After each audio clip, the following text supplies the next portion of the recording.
সমীরদার বাড়িতে আছি।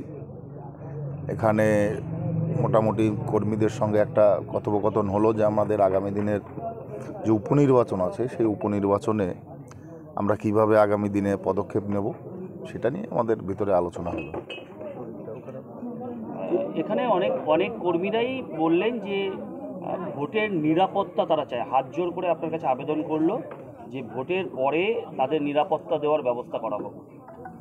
সব জায়গাতেই ভোট পোল ভায়োলেন্স হয়েছে। আমি মনে করি তুলনামূলকভাবে আমাদের বনগাঁ লোকসভা তুলনামূলকভাবে অনেক আমরা সিকিওর আছে আমাদের কর্মীরা, কারণ এখানে যেহেতু আমাদের একটা ব্যাপক ভোটের জয়লাভ হয়েছে।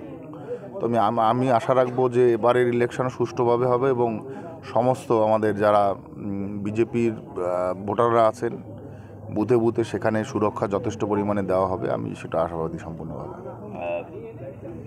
আপনি যার বাড়িতে রয়েছেন সমীর বিশ্বাস, তিনি তো প্রার্থী পদের পরেই পদত্যাগ করেছিলেন, পরে আবার পার্টিতে বলেছেন যে পদেই বহাল থাকছেন। অভিমান কি ভেঙেছে? আরে পদত্যাগ করেছিলেন, তার কি কোনো লিখিত প্রমাণ আছে? তিনি পদত্যাগপত্র পাঠিয়েছিলেন। সে পাঠিয়েছিলেন, কাকে পাঠিয়েছিলেন? প্রেসকে দেখিয়েছিলেন? আমার মনে হয় না প্রেসকে দেখিয়েছিলেন। ওর শরীর খারাপ, আপনারা গ্রহণ করেন তার সেটা আলাদা বিষয়। শরীর ওনার খারাপ, যার জন্যই আমার মেনলি দেখতে আসা ওনাকে। সঙ্গে এলাম যখন, তো সেই উপলক্ষে একটু কর্মীদের নিয়েও বসলাম। আমাদের বুথ মেম্বাররা আছেন, সেই মেম্বারদের নিয়েও বসে একটু আলোচনা করলাম। বিশেষ করে শরীরটা প্রচণ্ড খারাপ, সেটাই দেখতে আসা। এ সমস্ত পার্টিতে একটা বড় বৃহত্তর পার্টি, একটা যেমন বড় ফ্যামিলির ভিতরে বাসনে আঘাত লেগে একটা আওয়াজ হয়, তো পার্টির মধ্যে এটা হয়, স্বাভাবিক ব্যাপার, এটা অস্বাভাবিক কিছু নয়।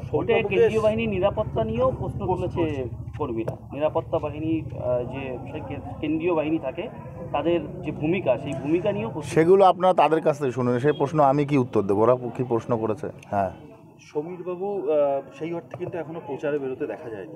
শরীর খারাপ তো। আপনি কি আজকে এসে সমীরবাবু? আমি দেখা করলাম যে শরীর কেমন আছে সেটাই মেনলি, আর কি। আজকে এই যে আপনার কর্মীরা তারা একটা কিন্তু নতুন করে আবার দাবি করলো, যেটা অতীতেও তারা ক্ষোভ জানিয়েছিল, যে 2026-এ স্থানীয় কোনো একজনকে প্রার্থী করবার ভূমিকা। আপনার কাছে এই অনুরোধও করলো। আমি অনুরোধ শুনলাম। অনুরোধ রাখতে তো আমি রাখার কেউ নয়, তো পার্টি ডিসিশন নেওয়ার। অবশ্যই শুনলাম। সেটা আগামী দিনে আমরা জোরালোভাবে সেটা নিয়ে আলোচনা করব, পদক্ষেপ রাখবো, আর কি। ঠিক আছে।